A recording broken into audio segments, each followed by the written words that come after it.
I'm going to do a brief introduction, but in the spirit of the center, really try to demonstrate something to you that tries to make the point. And in a sense, it's an invitation for you to think with us about a new direction that we've been working on. It begins with the acknowledgement that every research university has three distinct goals. They are research or knowledge production, education, and some version of community service. Now, in fact, if you look at each of these goals, they're really always, in a sense, involved with one another. So, for instance, if you're a researcher at a university and you produce new knowledge, in principle, if it's worth its salt, it somehow becomes part of the curriculum and therefore part of the educational program. And also, since it is part of the education that our students receive, it effectively always ultimately affects the community. Now, it may affect the community adversely in some cases, but nonetheless, it does enter the community, and we hope in the vast majority of cases in a benign way. And obviously, our educational programs are directed towards preparing people, either ideally or practically, for some kind of engagement in the community. And our direct efforts in the community really provide us also with the opportunity of offering students different kinds of practical experience, as well as the opportunity to research what's going on. So the three goals are really already in some way deeply intertwined. Now, the mission of the center has always been primarily an educational mission. But we began to ask ourselves the question, are there ways that we can begin to contribute to all three university goals by leveraging the fact that digital media provides us with a new capacity to be flexible so that things that exist in one domain can readily be transported and redeployed in another?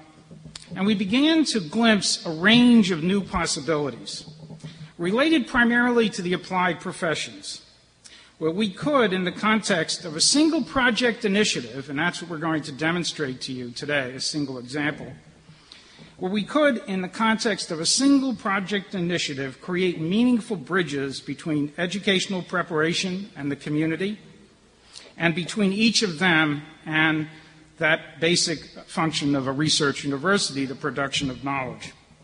Now, I could describe philosophically and politically the benefits of doing this, but in the spirit of our philosophy, which is to try to build more and talk less and then examine and look at what it is that we've made and done, I prefer that you see an example and then pick up the more general questions in the discussion that will come after the presentation. So with that as an introduction, I introduce to you my two colleagues in this project, Debbie Marcus and Susan Witte. Folks. Thank you.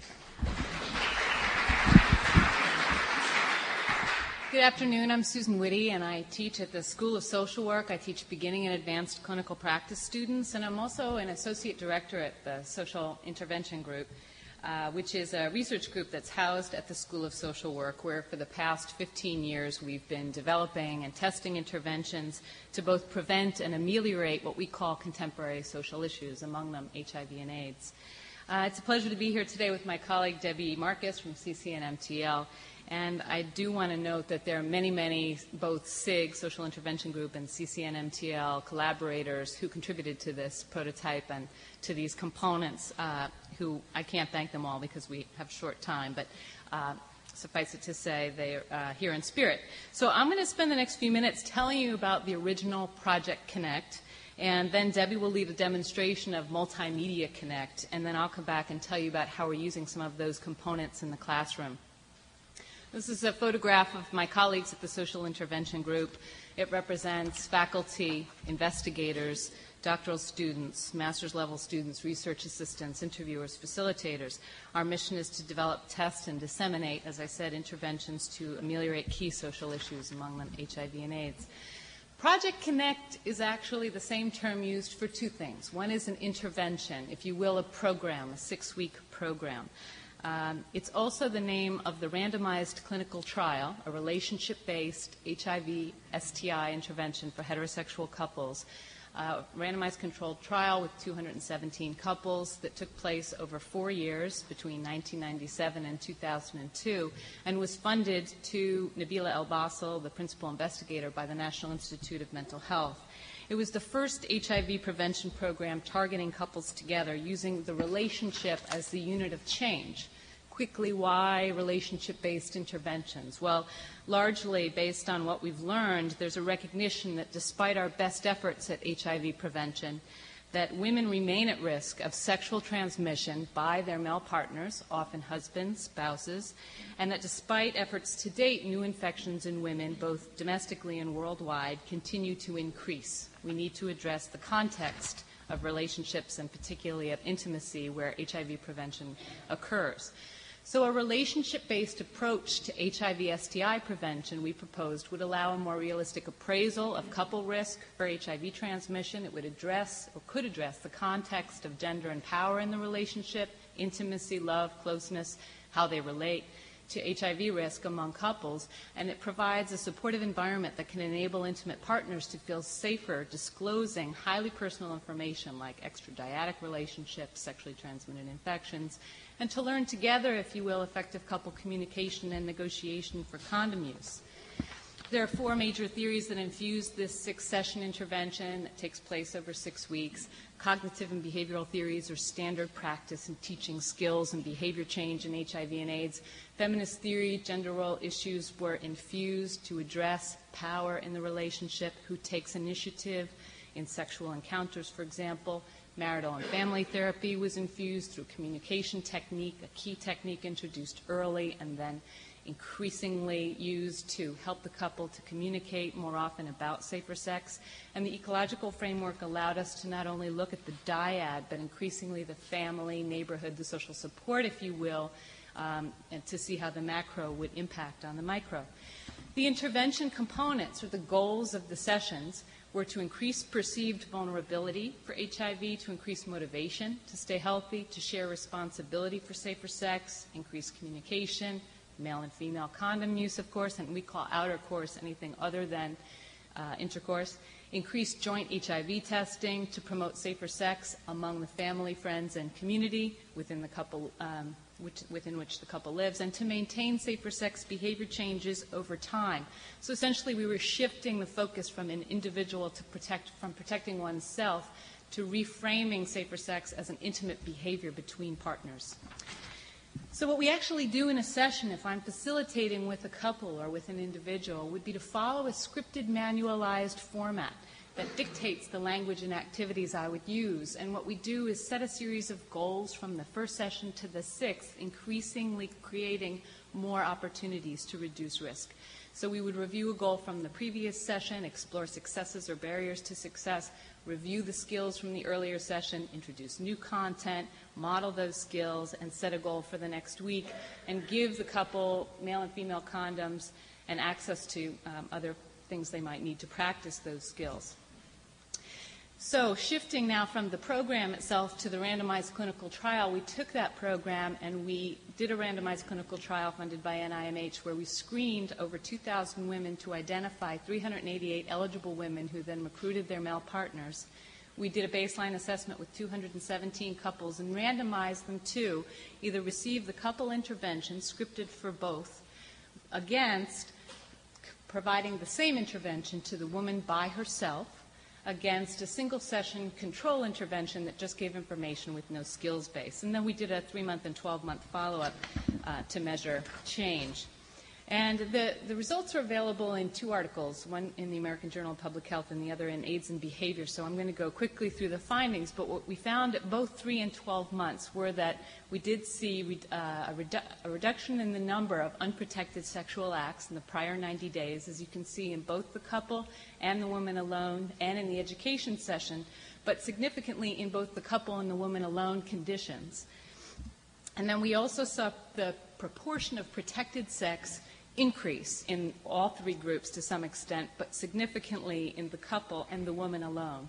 And actually what I left out is that we were testing 2 aims. The first aim was to identify whether providing the intervention in either a couple or a woman alone format would be efficacious against the control, a simple test of efficacy of the intervention. The second test was to see if adding the male partner to the condition would enhance efficacy. And we, in fact, didn't see significant differences between the two types of condition. So what we learned is that the relationship-based intervention is effective in reducing risk behaviors, that behavior change was maintained over time up to 12 months, that the study gives us two alternative methods for providing risk reduction to a woman alone or two partners, and that this relationship-based intervention can be delivered to a couple together or to a single woman. And that we need to adapt and make it more widely disseminable, and we need to disseminate it, frankly, because we need to get it out there rapidly. And this led us to the collaboration with CCNMTL, which began about 18 months ago, to discuss how we would take this then, and because it's largely paper-based and it's labor-intensive in its training and its application, create it in such a way that we can reach people quickly and effectively. So there are three main goals of Multimedia Connect, which Debbie will demonstrate in just a minute.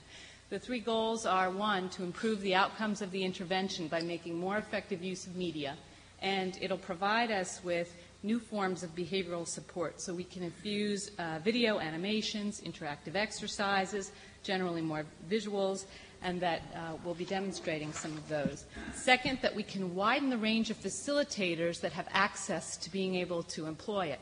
It's structured, it'll be standardized, and the new training possibilities mean that you can revisit the content and use videos for reinforcement. And finally, it'll be internationally deployable because it'll be internet and CD-ROM based, and it can be, therefore, easily localized for culture and for language. The HIV epidemic is worldwide, and heterosexual transmission persists as the dominant mode, so there's a great need for this.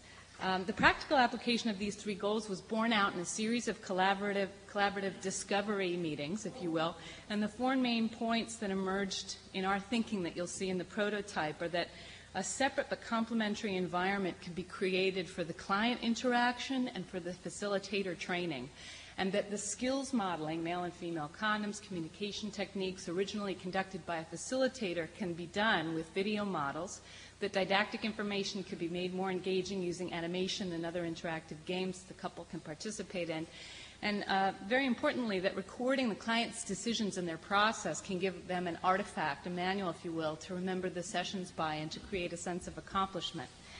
So, of course, now we have the prototype to demonstrate to you, and I'm going to turn it over to Debbie, and then I'll come back to show how at least one of the components that are created are deployed in the classroom at the School of Social Work.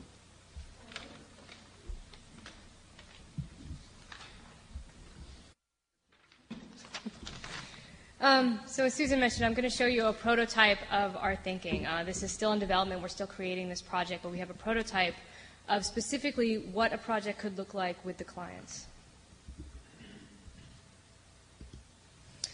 So what I'm going to show you is something that we envision to be used with a facilitator and clients in a clinical session. So they'd be there together, and there'd also be a computer that both the clients and the facilitator would interact with. We envision that there would be basically a roadmap. So this is being deployed to facilitators who may or may not be comfortable with interventions in particular, and may or may not be that familiar with this intervention. So we've actually created a roadmap so that the facilitator and the clients will know what's coming up. They can see that there are 6 sessions, the orientation session through session 5. And as they go through the various sessions, they'll notice that the activities that they're asked to do in the intervention actually change. We start on the orientation session, or session 0, and you'll notice all of the activities that are used, that the clients are going to go through throughout the session. You'll notice that we start with a blank screen. This is really to illustrate that although technology can really enhance the dissemination of this intervention and can really enhance the client's interaction with the intervention, multimedia is not a component that's necessary throughout a clinical intervention. There are obviously many times where the focus has to be on the communication directly between the clients or between the facilitator and the clients. So while there'd be a note for the facilitator that in this section, this is the introduction, there's not an actual multimedia activity that's going to happen during that period. That is a point where the facilitator interacts with the clients. And Susan is going to demonstrate, as I go through this prototype, how certain activities are conducted in the clinical sessions right now, and then I'll show how they could be conducted in Multimedia Connect. So a quick before and after. Before, we would have a series of cards we would take to a session, we would do a myth and fact game to do simple education, and I would hold up a card and say, myth or fact, all people who have HIV look sick. A couple would answer, and then we just flip it over and read. The fact is people with HIV look and feel healthy. So very simple paper-based. We can use multimedia to make this a little more of an engaging activity for the client, so the clients can actually look at this almost like an interactive game where they have to decide, myth or fact, which one are the clients going to click on. So when they make their decision, they actually can be provided more information about the specific statement. In this case, oh no, not all people with HIV look sick. In fact, Magic Johnson, and we can have images or videos playing of Magic Johnson playing basketball during the Olympics where he actually was HIV positive, and no, he obviously does not look sick at this point in time. Okay, so in teaching things like sexually transmitted infections, what are they, how are they transmitted, is very verbally laden and hard to imagine in the abstract. So we would describe it, and we would provide a chart that provides a list of types of sexually transmitted infections and the symptoms. And so again, very paper-based, and the clients can take that with them, but it didn't really help in the moment to teach effectively, we think. So this is very cumbersome both for the facilitator and for the clients. The facilitator has to remember all of the scientific and health information, and the client has to just listen to it being told to them. It's very hard to digest a lot of the scientific information without really seeing visually what exactly we're talking about. So we can take advantage of animations to both standardize the delivery of this, so the same information is being delivered to all the clients who are going through this intervention regardless of the facilitator, but it also gives the clients a visual representation to really take home. So in this case, we just have a sample of an animation that can be used to talk about HIV transmission if someone has a sexually transmitted infection. So here in this case, the skin is healthy and provides a barrier to the HIV particle. However, if you add a lesion caused by a sexually transmitted infection, the barrier breaks, and you are at risk for contracting HIV. Bad particle. Can break the barrier. And this is something that makes sense visually. It's a lot easier to keep track of and remember this kind of information when you have this sort of visual representation. One of the things that Susan noted is that communication techniques have to be taught to the clients. They have to really relearn or learn how to communicate to each other about very, very difficult topics, talking about their sexual behaviors and about their risky behaviors. So the technique that is taught throughout the intervention is something called a speaker-listener technique. And they have right now one video that can explain, that shows a demonstration of this technique, and the clients learn how to perform that technique with each other. However, this technique is used throughout the intervention. So increasingly, as you get to weeks 4, 5, and 6, they're talking about very difficult conversations between the couple about their sexual behaviors, about perhaps their sexual behaviors outside of the relationship. This is something that's very difficult. So I'm going to show you is an example of how video can be used to help teach and model this technique. But one of the things we're also thinking about doing is shooting video that actually has couples model this technique throughout the intervention. So they will see couples engaging in this very difficult conversation, and then they also can practice the behavior. This is just a video showing the introduction to that technique, and you actually will see the different components of the technique change that are highlighted as the model goes on. The television, to me, it seems that you do spend more time with the television sometimes than conversating with me. For an example, there are times when you can stay up late hours to watch television, but if it comes down to spending up late hours with me, you're tired. You can go right to bed and fall right asleep. It seems to you. It seems to me that way. Right. So you're saying that it's more comfortable for me to watch television than it is to be with you? Yeah. Yeah, really great summary. Good listening. Can I have the floor? Why don't you change the floor, then you can say. So you can see an example of the technique of the floor being passed back and forth, and the listener who actually rephrases what the speaker is saying rather than reacting immediately to what the speaker is saying. Now this is an example of obviously using the technique in something that is outside of HIV reduction. However, we can create videos that are more applicable specifically to this intervention and as it's used throughout the intervention. One thing I want to point out, obviously we're talking about HIV, which means throughout the rest of our presentation you will see some sexually explicit language up there. Just want to warn you before you see it on the screen. Okay, so this actually is, this happens in session 2, and this is our safer sex arranger, or risk arranger, if you will. And the idea is it's very important to understand the relative level of risk of a particular behavior before you can change it or make it safer. So before we had multimedia, we would pass out a series of cards to a couple that would describe different sexual behaviors, and we would ask them, or not, and we would ask them to arrange them in a linear fashion from lowest risk to highest risk. So they would kind of lay it out on the floor or the table, or at least discuss together. What we have here in terms of an interactive exercise will allow the couple to together discuss and decide which of 3 categories from low risk to high risk a particular risk behavior falls under. They have to drag each behavior over to the appropriate category, and if they try to put it into the wrong category, currently they can't do it, so it sort of forces them to do the learning in the process. But it is helpful to engage in that dialogue and to engage in the game.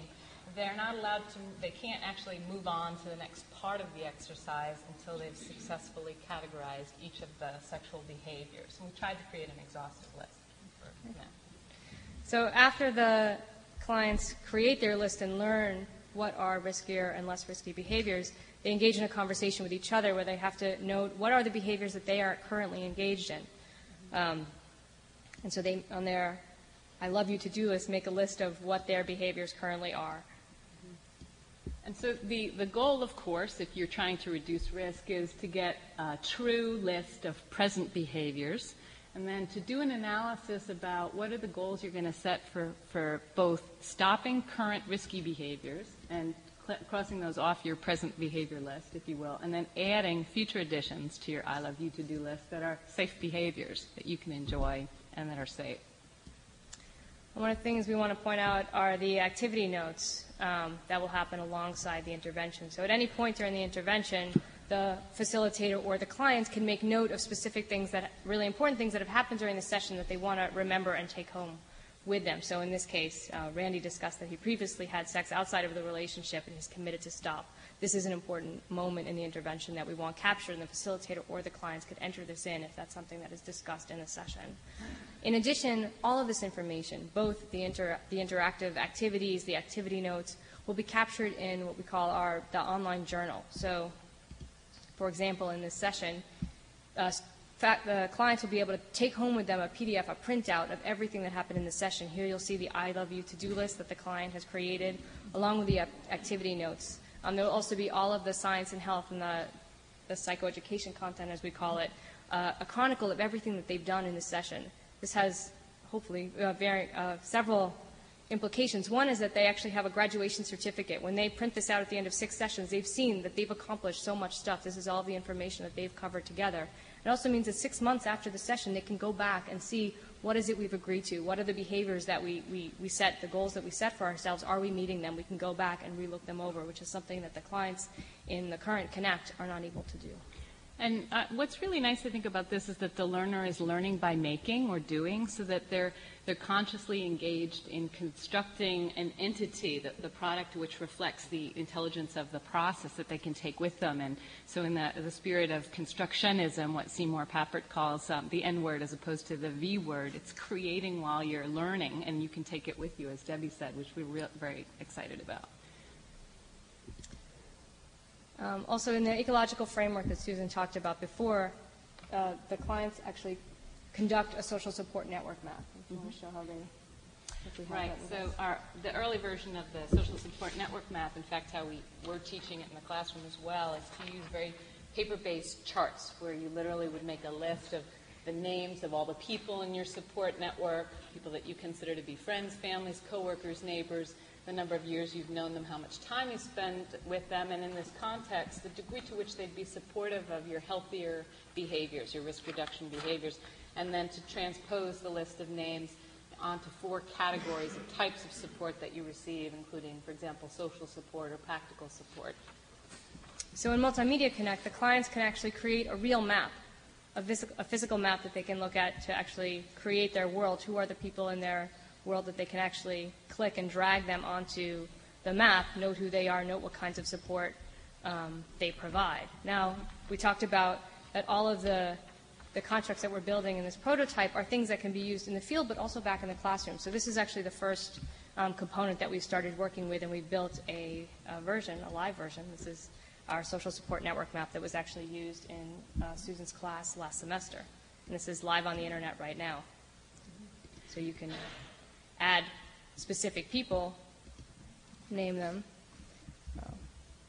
Frank's been a very bad influence on me lately. And note what kinds of support or lack of support the people in the map provide. So this is a complete working version of the prototype that we created. And Susan could actually talk about how this translates into her classroom curricula. So in a classroom setting, for example, last semester we used this in an advanced clinical practice course. And the concept of social support is important in social work and mental health. As you can imagine, the idea that you are trying to identify who's going to support whatever the issue for work or the problem is that's to be changed. So what we did this semester for the first time is I not only gave out readings about what social support is, theoretical construct, and how you would use it in a practical setting, but I could also give the students access to the URL for this live social support network map creation. And I did a demonstration of how you would use it. They were, between 1 week and the next, able to access it and create their own maps of social support, if you will. And then we came back to the classroom and had a chance to talk about that integration, how useful it would be for if they could deploy it in their community-based agencies where they do their field practice. And then we were also able, while in the classroom, because in our new School of Social Work we actually do have classrooms where each space has a computer, to sit and to role play, taking on the role of a client with a particular issue, not necessarily specifically HIV prevention, but it could be intimate partner violence where a woman or a man is trying to decide whether they can leave the relationship and who will support that decision to leave. And the client could be played by one of the students, and then the worker was played by another student, and they engaged in the process of using it and applying it to a situation, and they gave feedback about how useful that was.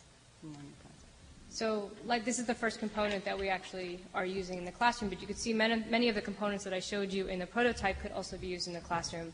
The speaker listener videos are used throughout the curriculum at the School of Social Work, and so by creating newer, modern, and more targeted videos for Connect, we can also then reuse them in various classrooms throughout the School of Social Work. So I'll show you one more item of the prototype. We've shown you our vision of how this will work with clients.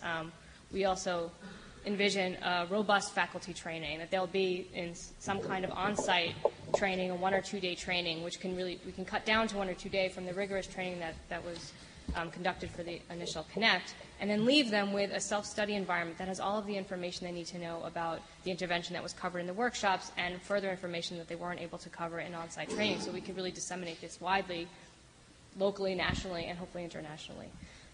Where in this environment they would go through all of the different sessions that the clients went through. However, in the activity area, you would actually see what you as a facilitator should be doing. So this is just an example. There could be other information that the facilitator needs to point out during all of these activities. There would also be an area for theory and research. What imbued this intervention? Where did all of these activities come from? Why are they important? And also an area for special situations. So in this case, if someone is dissociative or someone has disclosed an affair, we don't know where that may or may not happen throughout the intervention, but what do you do in those situations? We can have video models of different facilitators employing different techniques to deal with those situations. And all of the stuff that is in this training module could also be used, again, back in the School of Social Work for intervention training and for various clinical practice courses. So that is how we envision the project to date. So you probably get the sense of what we're trying to do. We're trying to create what is a kind of tri-borough bridge that brings together the three missions of the university. What we have here is a prototype of something we're building, and that will become part of a solicitation to the National Institute of Mental Health for what they call an R4 grant that will study whether or not it works as an effective form of dissemination. It also extends the research that Susan and her colleagues have been doing. each of the components and elements of the intervention in the media form as well as in the prior form can become active parts of the classrooms of the School of Social Work. And of course, the ultimate goal of doing any of this kind of work is to help people.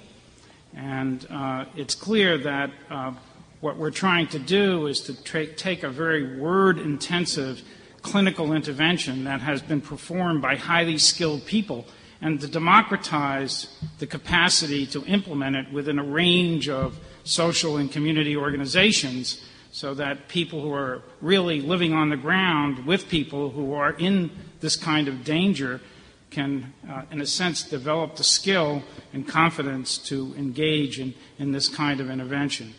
We're looking at a number of other areas where we can do similar kinds of work.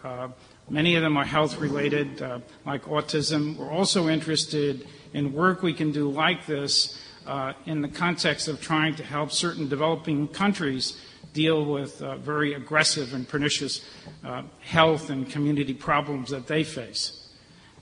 So with that as a kind of introduction to what is a new initiative of the Center to try to work in this new manner where we're looking in all three directions at once, we welcome your questions.